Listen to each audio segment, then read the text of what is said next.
Dentistry is without a doubt one of the best careers for building wealth. The problem is, though, a lot of dentists get confused about how to invest their money. Advice that is aimed at the average American is probably not going to be adequate for a dentist that is making 10 to 20 times the income of the average American. So today, I want to talk about some of the smartest financial moves that you can make if you want to build wealth as a dentist. If you go from being an associate to being the owner of your own business, it is not uncommon for you to be able to double your income while seeing the same number of patients. If you buy the right practice, you can make 2 to 3 times as much as you were making when you were working at your associate job. This is the reason that you need to think about money differently as a dentist, because most careers you cannot double or triple your income just by making a few decisions correct. Therefore, if your goal is to build wealth as a dentist, your number one goal should be to figure this part out. If you go from making $200,000 a year to making $600,000 a year, your financial future, your potential wealth building, it's going to be completely different. Before we get into any other investing, we need to make sure we figure this out. Now, how can you set yourself up to make sure that you're going to be able to buy a practice? Banks are going to require you to have an emergency fund, usually about $50,000 to $100,000 saved up before they're willing to give you a loan to buy a practice. Now, if you watch a more generic financial advice video, they're going to say you need to have 3 to 6 months saved up so that if you lose your job, you can then have some backup funds. That's important. You do want to have an emergency fund for that reason. But as a dentist, there's a secondary reason that's even more important than that. It's that if you want to buy a practice and you need to get a loan, then you need to have that emergency fund. Now, you want to put this money into a savings account, the highest interest rate you can find. You don't want to invest this money. If you put this money into some sort of account that you can't access until you reach retirement, well, then it's no longer an emergency fund because you don't have access to the money anymore. Now, there is one type of investment account that you could potentially use as a quasi-emergency fund. That's the Roth IRA. But there's a lot of stipulations with that. We're going to talk about that in a little bit. But for right now, my advice is to put this money into a savings account, save up at least $50,000, ideally $100,000, and then move on to these next steps. Now, the next thing we need to talk about is debt. Now, there is all sorts of advice you're going to find on the internet about debt. Once again, if you're a teacher making $35,000 a year, you're probably going to have to think about debt a little bit differently than if you're a dentist making $600,000 a year. Today, I'm not talking to someone making $35,000 a year. I'm talking to dentists. This is how I would recommend thinking about debt if you want to be wealthy as a dentist. First off, if you have any high interest debt like credit card payments, you need to just pay those off, get it over with, get rid of that. You don't need credit card debt. You shouldn't even need to take out debt to buy a car.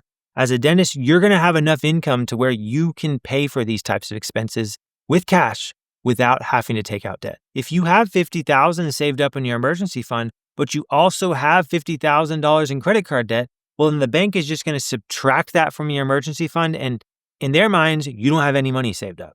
So just pay off that high interest credit card debt before you continue paying interest on it and get that out of the way. You don't need that. You are making enough money as a dentist where you should be able to pay off that credit card debt. And if you are not able to, well, then you need to find a higher paying associate job and you need to cut back your expenses. However, there is another type of debt that basically every new dentist is going to have, and that's student loans. Now, student loans are not a high interest credit card debt, especially if you have federally backed student loans.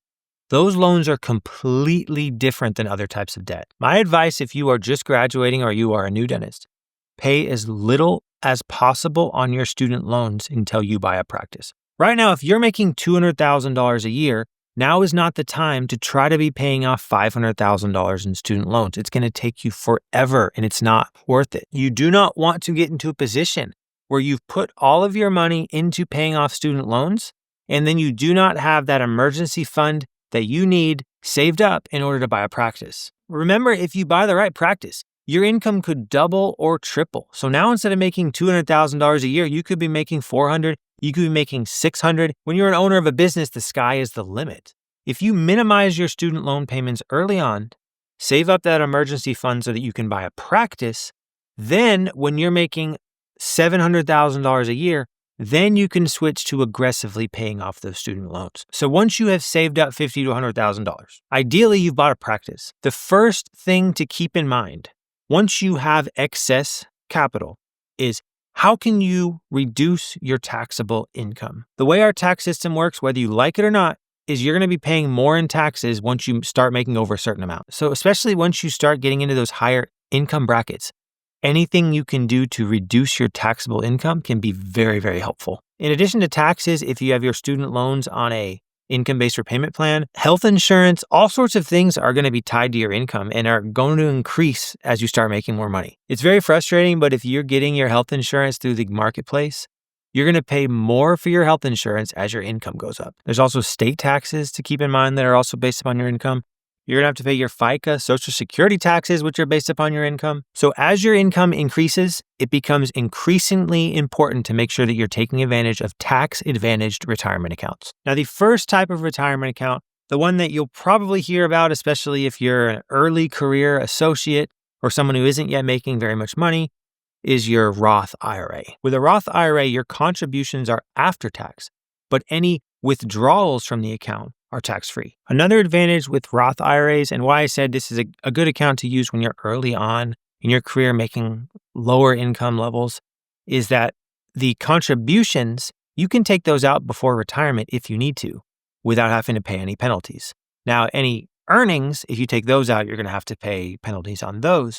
But you can use this as kind of a quasi-emergency fund because if you need to get that money out later, you can. Now, the two big downsides of the Roth IRA, contributing to the Roth does not lower your taxable income, and you can only invest, at least this year, about $7,000, which when you're first starting out and, if you're making $35,000 a year, $7,000 is pretty significant. But if you're making $600,000, $700,000, $800,000 a year, $7,000 really isn't very much. And so that's why I was saying for dentists, the Roth IRA really isn't that important because it's just such a small percentage of your income that you're going to be able to put into a Roth IRA. Yeah, if you can take advantage of it, great. Another thing that's a little bit strange about Roth IRAs is that there's an income limit on when you're able to contribute to the Roth IRA. So after you're making a certain amount of money, usually dentists are making more than this amount, you can no longer contribute directly to the Roth IRA. There is a way around this. It's called the backdoor Roth IRA. Basically, you put the money into a conventional IRA, and then you can convert that into a Roth IRA. It probably would be worth looking into this eventually, but there's other retirement accounts that you should be focusing on first, mainly because you can contribute a lot more into these other retirement accounts, and because these other accounts are also able to reduce your taxable income, and because you're going to be in a higher tax bracket, that's very important. One of the first types of retirement accounts that I would make sure you're taking advantage of is the health savings account, HSA. At first, it might not sound like a retirement account. HSA, what is this, health insurance or something? It is related to your health insurance. You do have to have a high deductible plan, which if you are buying your own health insurance in the United States, chances are you're going to have a high deductible. HSAs are great for a bunch of different reasons. First off, with an HSA, you're getting a triple tax benefit. Contributions are pre-tax, growth is tax-free, and any money that you take out is tax-free as long as it's for a qualified medical expense or if it's after retirement age. So this is effectively the most tax-advantaged account that you have available in the United States. The only big problem with the HSA is similar to the Roth IRA. There are limits on the amount you can contribute, and the limits are not very high either. So HSAs are great. I definitely recommend having an HSA. Now, the next type of account to look into is the 401k. 401ks are pre-tax, meaning it reduces your taxable income, which if you are in a high tax bracket can be very, very helpful. And the good thing about them is you can put a lot of money into a 401k. Now, as a dental practice owner, you are going to be the employee of your practice, but you're also going to be the employer of yourself.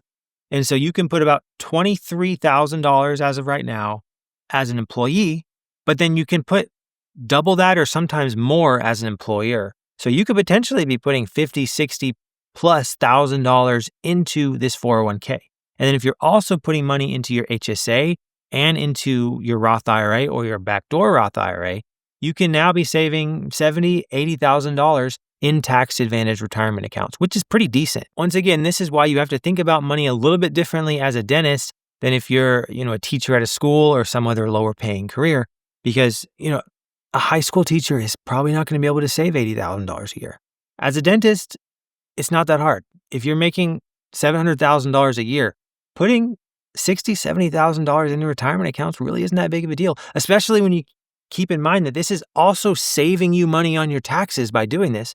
And so while you might be saving $70,000, that might save you $20,000 in taxes. So it's really only costing you $50,000 to invest this money, but you have $70,000 now that is accruing interest and going towards your retirement. These are the types of things you can do when you're a business owner, when you're a dentist with a high income, and why you need to think about money differently as a dentist. Now, once you have your high interest debt paid off, you're a practice owner, you're maxing out your retirement accounts, and you have your student loan situation figured out.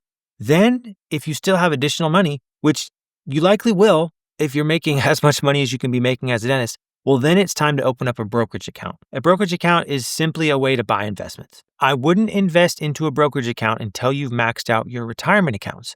The reason is because you don't get the same types of tax advantages with brokerage accounts. Now, one thing I haven't yet talked about is what type of investments are you actually going to buy? Whether you're putting your money into a 401k, into a Roth IRA, into an HSA, into a brokerage account, you're still going to have some sort of actual investment. The IRA or the 401k is just a package in which you package up these investments. You still have to have the actual thing you're investing in. There are three main types of investments that you can make: stocks, bonds, and real estate. We're going to talk about real estate next, so I'm going to skip that for now. Deciding between stocks and bonds, if you're early in your career, stocks generally pay a lot more than bonds, but stocks are a little bit more volatile, meaning some years they go up, some years they go down. Overall, the trend, if you buy the right stocks, is usually up.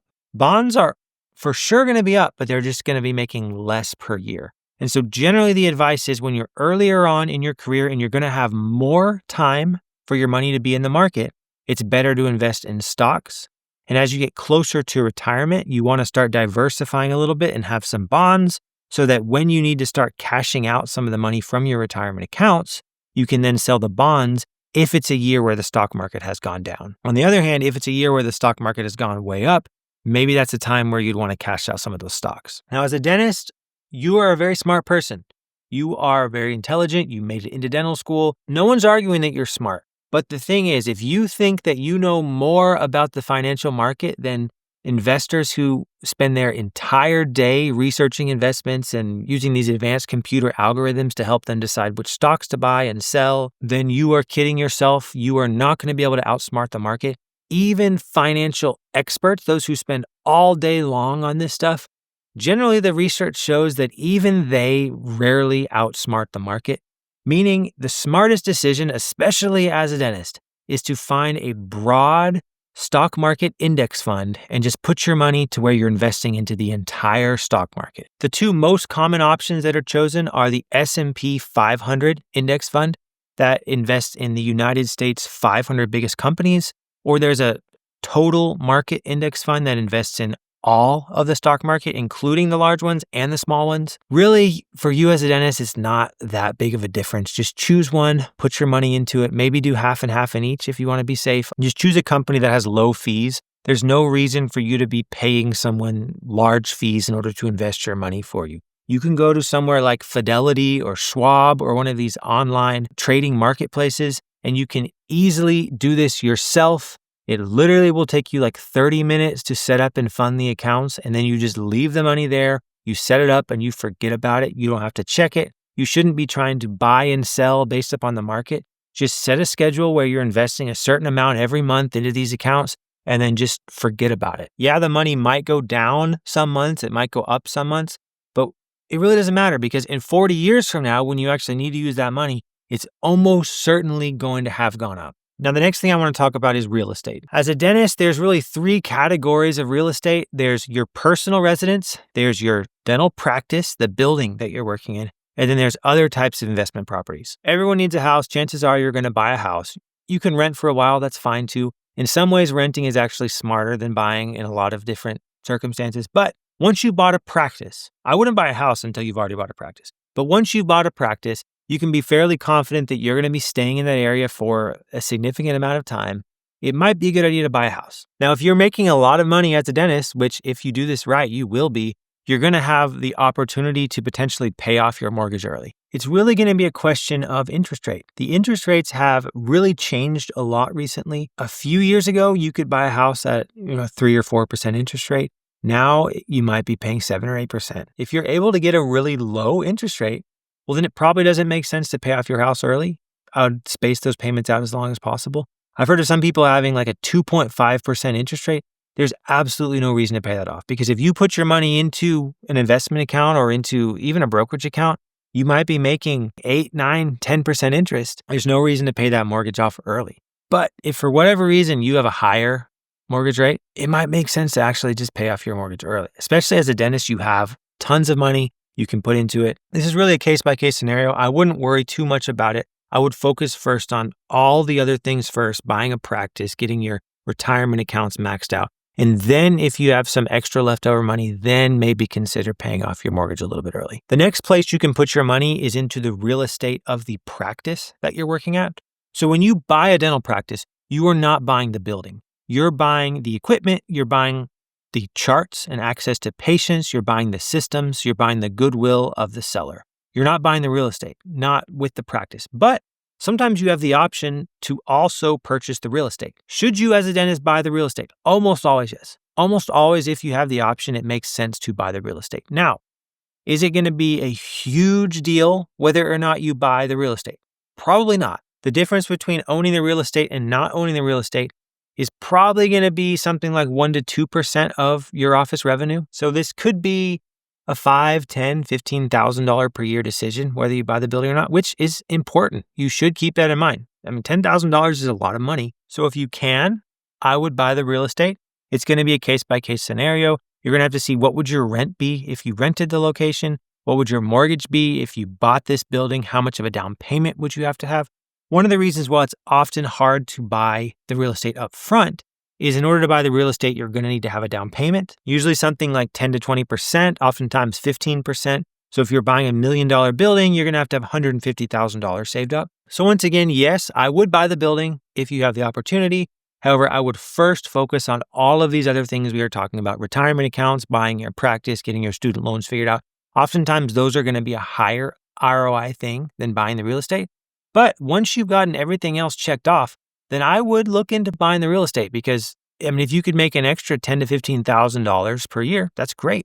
Then the final type of real estate is going to be those investment properties. This is a building you're not living in. This is not the practice that you're working in. This is some other building where you're going to have tenants and you're going to have other hassles to deal with. The way I think about this, as a dentist, you have such little competition on practices and on patients and on the work that you do. If you invest money into your business as a dentist, you are likely going to have a much higher ROI than if you put this money into some sort of investment property. If you try to buy a building with the intention of renting it out to someone else, you are now competing with thousands and thousands of other people for this property, investors and big companies that have way more money than you are and a lot more experience. And that's what they do full time, is investing into these properties.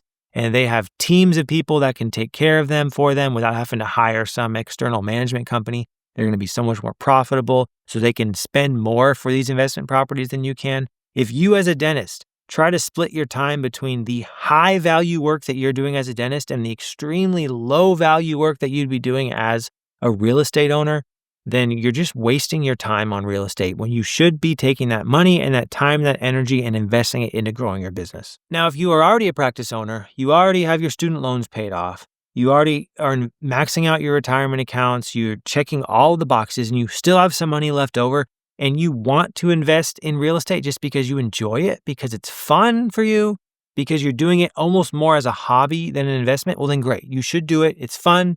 Do what you like to do with your spare time.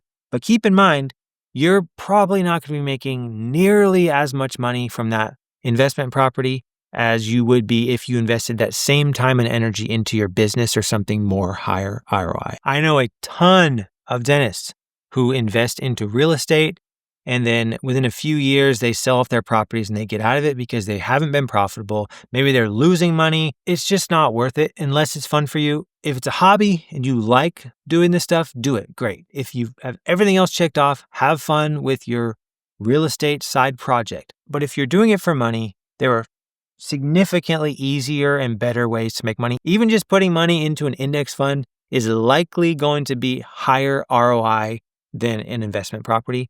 And so why are you going to waste your time and energy on this investment property when you could invest it into your business or just put it into the market? So overall, if you're a dentist, your goal should be to buy a dental practice. Don't buy any dental practice. If you buy the wrong practice or if you do a startup, you could potentially make less than you're making at your associate job.